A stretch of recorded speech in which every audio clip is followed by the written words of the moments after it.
Police थाना माणक चौक जयपुर उत्तर द्वारा फर्जी पुलिसकर्मी बनकर ठगी करने वाली रानी गैंग के खिलाफ बड़ी कार्रवाई। 25-25 हजार रुपए की नामी शातिर गिरफ्तार आरोपियों ने 5 माह में जौहरी बाजार में दिया था 4 वारदातों को अंजाम। आरोपियों के द्वारा प्रत्येक वारदात में वाहन लेकर आने वाला टैक्सी चालक गिरफ्तार। शातिर बदमाश फर्जी पुलिसकर्मी सीबीआई अफसर बनकर देते हैं घटना को अंजाम। शातिर गैंग के पास मिला है मुंबई पुलिस का फर्जी SPI कार्ड। शातिर गैंग चल रही है कई राज्यों में वंचित। राशि डोगरा ड्यूटी IPS पुलिस उपायुक्त जयपुर ने बताया। ये ध्यान होगा कि हमारे माणक चौक इलाके में पिछले 6-8 महीनों में करीबन ऐसी 4 वारदातें हो गई हैं। एक ही जिनका तरीका वारदात एक है कि कुछ लोग आते हैं, वो अपने आप को पुलिसकर्मी होना बताते हैं, ना ही उन्होंने वर्दी पहनी होती है, ना उनके पास पुलिस का ऐसा कोई भी होता है कि वो पुलिस का हुलिया होता है, लेकिन फिर भी वो आते हैं, पुलिस की कहते हैं कि हम पुलिस के हैं, और कुछ लोगों को रेकी करके पूर्व से चिन्हित करके रखते हैं और फिर उनसे धोखाधड़ी करके सामान तस्दीक करने के बहाने या तलाश करने के बहाने उनका सामान ले जाते हैं। और ज्यादातर ये व्यापारी वर्ग को टारगेट करते हैं जो उनके पार्सल्स को ले जाते हैं और काफी कीमती सामान उसमें होता है, उसको टारगेट करते हैं। तो ये इनका तरीका वारदात है और ये ईरानी मुस्लिम गैंग है। पहले जब कोतवाली में एक बार वारदात हुई थी तब भी हमने इनको पकड़कर हम लाए थे, और इस बार हमारी 4 वारदातें जो पेंडिंग थी उन चारों में यही लोग शरीक हैं जिनको अभी हम पकड़कर लाए हैं। और इन्हें पुलिस की टीम माणक चौक ने पीछा करते हुए इनको लखनऊ से हम पकड़ के लाए हैं, काफी दूर से, वहां की पुलिस की सहायता से। काफी बड़ी सफलता है और काफी वारदात की, तो ये एक सीरियस मुद्दा भी है। लेकिन इसमें हम ये कहना चाहेंगे कि अभी तक हमारी जितनी भी वारदातें हुई हैं वो सब हमारी खुल गई हैं, और इसमें टीम ने काफी मेहनत करके इनको हम लेकर आए हैं। और क्योंकि इनका मोडस ऑपरेंडी ये है कि इनको ये पूरा इलाका इनके ध्यान में रहता है, तो ये तुरंत अपनी गाड़ियों में आते हैं, खुद की टैक्सी में आते हैं, ये कहीं रुकते नहीं है, ये आते हैं, वारदात करते हैं और उसी समय वारदात करके निकल जाते हैं।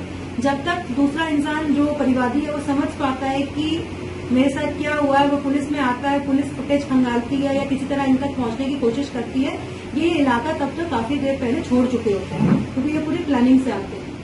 इनके पास कोई इक्का दुक्का आइडेंटिटी कार्ड मिल जाता है, लेकिन जरूरी नहीं कि हर बार वो आइडेंटिटी कार्ड भी मिले, क्योंकि शायद ही जब ये तो इसीलिए हम भी ये चाहते हैं सिटीजन्स को, और हम भी ये चाहते हैं नागरिकगण ये ध्यान रखें, खासकर माणक चौक जो इलाका है, जो व्यापार का गढ़ है, यहाँ के लोग खास तौर से अपने स्टाफ को इस तरह की ठगी के प्रति अलर्ट रखें, उनको जागरूक रखें। और जो भी 4 वारदातें हुई थी उन्होंने बहुत ही आसान ढंग से, सरल ढंग से की, एकदम दिन दहाड़े की।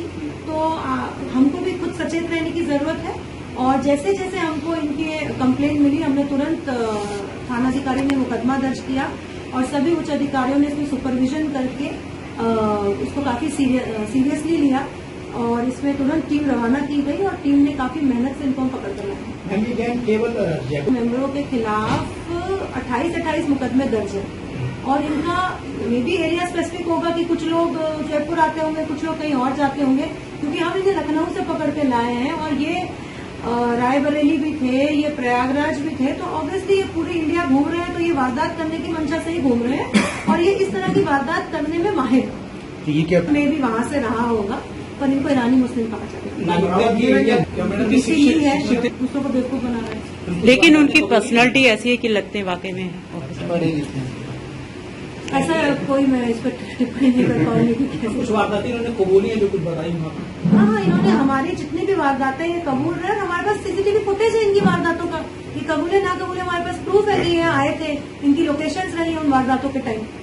जैसे अभी कुछ एरिया और कुछ लोग एक काम के लिए बदनाम हो जाते हैं, तो वैसे ईरानी मुस्लिम गैंग जो है ये वेरियस गैंग्स है, अलग अलग गैंग है। कोई हमारे वाले MP से आते हैं, पहले भी MP से आए थे, ये भी MP के हैं, और कहीं के कहीं और से भी आते होंगे, तो उनकी अपनी अपनी गैंग छोटी मोटी ऑपरेट करती है। अपने इस प्रेस कॉन्फ्रेंस से बात की है, तो इन दिनों हमने अपनी सारी चेन स्नैचिंग की वारदातें खोल दी है, तो हमारी DST टीम काफी व्यस्त है सभी थानाधिकारियों के साथ। हमने कोतवाली की चेन स्नैचिंग भी खोल दी, हमने माणक चौक की खोल दी, विद्याधर नगर की खोल दी, ब्रह्मपुरी की खोल दी, तो हमारी अभी कोई भी वारदात पेंडिंग नहीं है। तो हमारी सारी टीम्स लगी हुई है, थानाधिकारी भी वारदातों में लगे हुए हैं, और डीएसटी भी अपने साथ टीम्स लगी हुई है और इसलिए डीएसबी के भी जो अधिकारी हैं उनको भी इन कामों में लगाया गया है। कार्रवाई हुई है आज कार्रवाई हुई इस बारे में